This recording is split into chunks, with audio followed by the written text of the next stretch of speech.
Sriram, NDA உடைய partners அவங்க வெளியில் நிற்கிறாங்க, அதிமுக இருக்கு. இந்த குழப்பங்களை பாஜக எப்படி பார்க்கும்?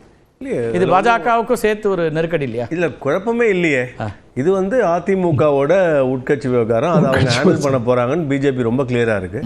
தமிழ்நாடை பொறுத்த வரைக்கும் என்டிஏ வாக்கு சிதறல்ங்கிறது என்டிஏக்கான மைனஸ் ஆயிடாது.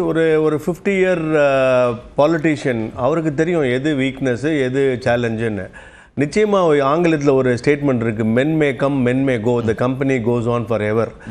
ஆட்கள் வருவார்கள் போவார்கள், ஒரு இயக்கமோ ஒரு கம்பெனியோ போய்கொண்டு தான் இருக்கும். இன்னைக்கு திமுகவில் 8 அமைச்சர்கள் முன்னாள் அதிமுக அமைச்சர்கள், முன்னாள் அதிமுக எம்எல்ஏக்கள். அதனால அதிமுக போயிருச்சா என்ன? ஸோ இன்னைக்கு எத்தனையோ அதிமுகவும் முன்னாள் திமுக தான். என்னங்க, அண்ணா காலத்து திமுக. வெரி குட், கரெக்டா சொன்னீங்க. ஸோ திமுகவும் இருக்கு. அதனால அதுவும் தோல்வி என்பது ஷார்ட் டேர்ம் லாஸ் என்பது ஒன்று, லாங் டேர்ம் கோல் என்பது ஒன்று. என்னை பொறுத்த வரைக்கும் எடப்பாடி அவர்கள் நிச்சயமாக அந்த டிசிப்ளின் இருக்கணும்னு பார்க்குறாரு. கட்சியோடைய ஒரு கட்டுப்பாடு இருக்கணும்னு பார்க்குறாரு. இல்லை நீங்க திருப்பி இல்லை நீங்க அன்கண்டிஷனலாக நாங்கள் வரோம்னு சொல்றாங்கன்னு சொல்றீங்க. அதுக்கு முன்னாடி எவ்வளோ சான்ஸ் எடப்பாடி உங்களுக்கு கொடுத்தாருன்றதை ஏன் சொல்ல மாட்டேன்றீங்க? அவருக்கு எவ்வளோ சான்ஸ் எல்லாருக்கும் கொடுத்தும் அவர்கள் மீண்டும் தவறு செய்யும் போது நாங்க கடைசியில் அன்கண்டிஷனலா வரோம், ஏத்துக்க மாட்டேங்கிறான்னு திருப்பவது தவறு. நான் அடுத்த கட்டத்துக்கே வரேன். நீங்க என்ன சொல்றீங்க, எடப்பாடி பழனிசாமி 50 ஆண்டு கால அனுபவம் வாய்ந்தவர், அவருக்கு எல்லாம் தெரியும், எது சரின்னு தெரியுன்றீங்க இல்லையா? அப்படி சரின்னு தெரிஞ்சு கட்சியினுடைய பொறுப்புல இதெல்லாம் நீக்கப்படுறாரு கே செங்கோட்டையன். அப்புறம் அடுத்த 2 நாள்ல போய் பாஜக தலைமை அவர் சந்திக்குது அப்படின்னா அது பாஜக என்ன சொல்லுச்சு? இப்பதான் இப்பதான் யாரோ ஒருத்தர் சொன்னாங்க, அவரு பாஜகவையும் போய் பார்த்துட்டாங்க, அங்கேயும் ஒன்றும் எடுபடல, அதனால இப்ப இங்க வந்தாருன்னு இப்ப யாரோ ஒருத்தர் சொன்னாங்க.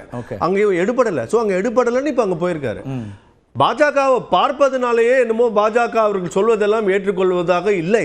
இன்னைக்கு அது ஒரு லைவ் எக்ஸாம்பிள். இன்னைக்கு செங்கோட்டையன் போய் பார்த்தும் ஒன்றும் நடக்கவில்லை என்றால் ரொம்ப கிளியரா பிஜேபியோட message NDA in Tamil Nadu will be led by Mr. Edappadi. அவருடைய இன்புட் நிச்சயமாக ஏற்றுக்கொள்ளப்படும். அவர் நிச்சயமாக ஒரு இம்பார்ட்டன்ட் ஃபல்க்ரம்ன்றது சொல்லியிருக்காங்க. சோ இனிமே இந்த 3 பேரும் என்பதை கருத்து இப்ப சுப்ரத்னம் பேசுனது டெல்டால இருந்து தென் மாவட்டம் வரைக்கும் பெரிய இழப்பை சந்திக்க வேண்டியிருக்கும்னா அது கூட்டணிக்கான இழப்பா இருக்கும்போது பாஜக அதை சிந்திக்காம இல்ல, அது பார்க்கலாம். அது எலெக்ஷன் டே இருக்கும்போது பாத்துக்கலாம். ஏன்னா இந்த 3 பேரும் தனியா போய் அவங்களால வின் பண்ண முடியுமான்றது ஒரு क्वेश्चन மார்க். அவங்க போய் தனியா வின் பண்ற ஆட்களாக இருந்தால் அது அதிமுக நிச்சயமாக கவலைப்படும். தனியாக போய் நின்றால் அவங்க வெற்றி பெறாங்களா இல்லையாங்கிறது இல்லை. அவங்களுடைய வெற்றி உறுதியா இருக்கா இல்லையாங்கிறது ஒரு பாயிண்ட்னா, இன்னொரு பாயிண்ட்னா அவங்களால அதிமுகவுக்கு தோல்வி அப்படிங்கறதையும் சரி பண்ண வேண்டியிருக்கும். சொன்னேன், இன் கேஸ் அது தோத்தாலும் ஷார்ட் டேர்ம் லாஸ் பரவாயில்ல, லாங் டேர்ம் கோல் 26ங்கிறது ரொம்ப முக்கியம் இல்லையா? இந்த டஃப் இது முக்கியம், எல்லா எலெக்ஷனும் முக்கியம். அதற்காக நீங்க பிளாக்மெயில் பண்ற போதெல்லாம் நீங்க பிளாக்மெயில் பண்ற போதெல்லாம் அது திரு எடப்பாடி அவர்கள் ஏற்றுக்கொள்வார்கள் என்றால் அது நிச்சயமாக அவரால் கட்சி ஒரு கட்டுக்கோப்பாக நிச்சயமா வைக்க முடியாது. இன்னும் கொஞ்ச நாள்ல எலெக்ஷனை வின் பண்ணதுக்கு அப்புறம் யாராவது ஒரு போர்க்கொடி தோக்கலாம்.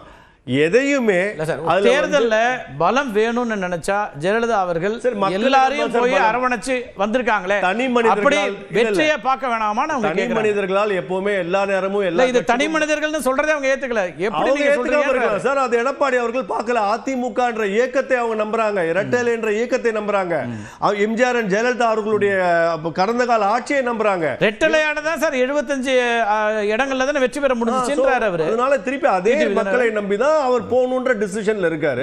அது அவருடைய டிசிஷன். அவங்க ஆரம்பத்துல இருந்து வைக்கிறது என்னன்னா, ஜெயலலிதா அவர்கள் மறைந்த போது இந்த கட்சியினுடைய வலு என்ன, பலம் என்ன, வாக்கு சதவீதம் என்ன, எத்தனை இடங்கள் இருந்தாங்க, இன்னைக்கு என்ன இருக்கு? அப்பனா உங்களால முடியாத போது எல்லாரும் ஒன்றிணைந்தாதானே வெற்றி பெற முடியும்னு சொல்றாங்க. அவங்க எல்லாரும் ஒன்றிணையும் போது வெற்றி பெற முடியும் என்பது ஒரு அந்தந்த ஃபேஸ்ல எப்பவுமே இவர்களுக்கு எல்லாம் வாக்கு வங்கி.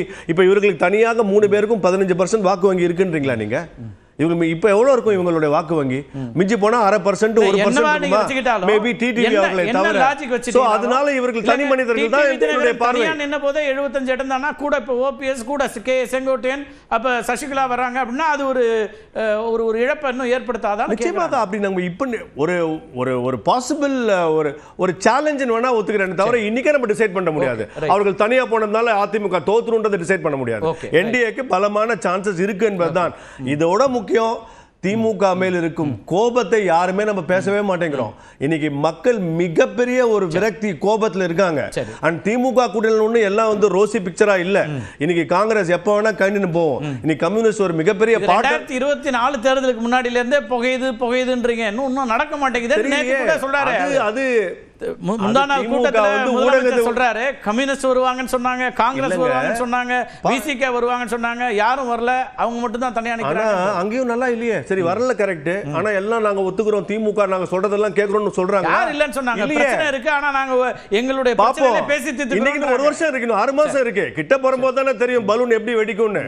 அங்கேயும் பிரச்சனை. நீங்க சொல்றது என்னன்னா ஒரு கூட்டணி நீடித்து நிலைத்து நிற்கிறது, அங்க பிரச்சனை சலசலப்பு இருக்குன்றீங்க. இங்க இன்னும் கூட்டணியே அமையலையா, அது தேவையில்லையான்னு கேக்குறாங்க. கூட்டணி இருக்குங்க, கூட்டணியே இல்ல, 3 பேர் தனியா போறதுனால கூட்டணி. சார் என்டிஏல 2024 என்டிஏவோட பிரதான கூட்டணினா 4 கட்சி சார். அதிமுக, பாஜக, பாமக, அந்த 3 இருக்கு சார். தேமுதிக, இந்த 4 கட்சி நிச்சயமாக என்டிஏல தான் இருக்கும். தேமுதிக இருக்காங்களா? நிச்சயமாக இருக்காங்க. ஜனவரில தான் சொல்றேன்னு இருக்காங்க. பாப்போம், சொல்ல அங்க திமுகக்கு போனேன்னு சொல்லல.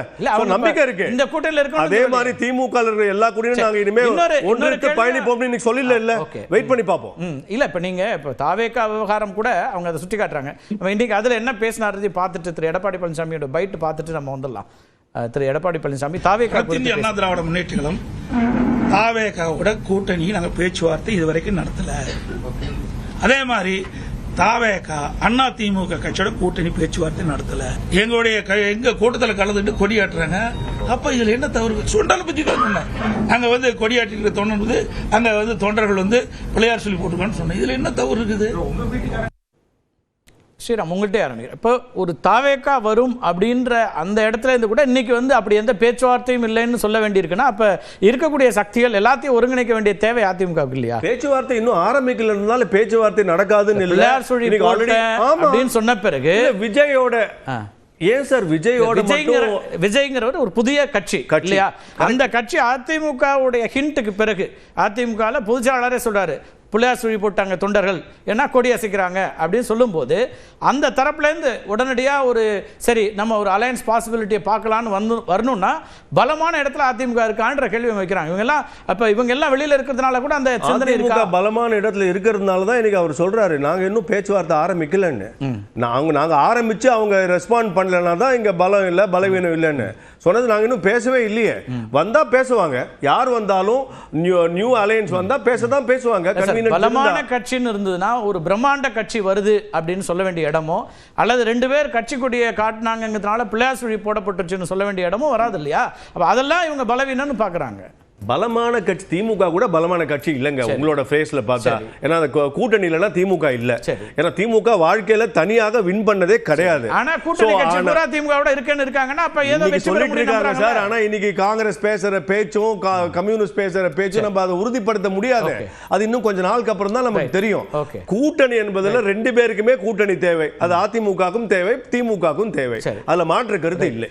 தாவேக்கா விவகாரத்தில் என்ன நடக்குது கோட்டீஸ்வரன்? இன்னைக்கு நேற்றுக்கு திரு அமித்ஷாட்ட நியூஸ் 18ல கேட்டபோது அவர் வந்து அதை மறுக்கலை.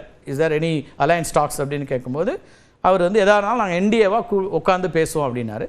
அதுக்கு பிறகு அப்போ நீங்கள் அந்த மறுக்கலையேன்ன போது கூட நான் அதை வந்து சரின்னு சொல்லலையேன்றாரு. ஒரு மாதிரி அது காங்கிரஸும் பேசுகிறாங்க, இதெல்லாம் போயிட்டு இருக்கு. இப்போ தாவேக்கா விவகாரத்தில் இன்னைக்கு திரு எடப்பாடி பழனிசாமி கிளாரிஃபை பண்ணியிருக்காரு, நாங்கள் இது வரைக்கும் பேசலை, அவங்களும் எங்கள்கிட்ட பேசலை அப்படின்னு.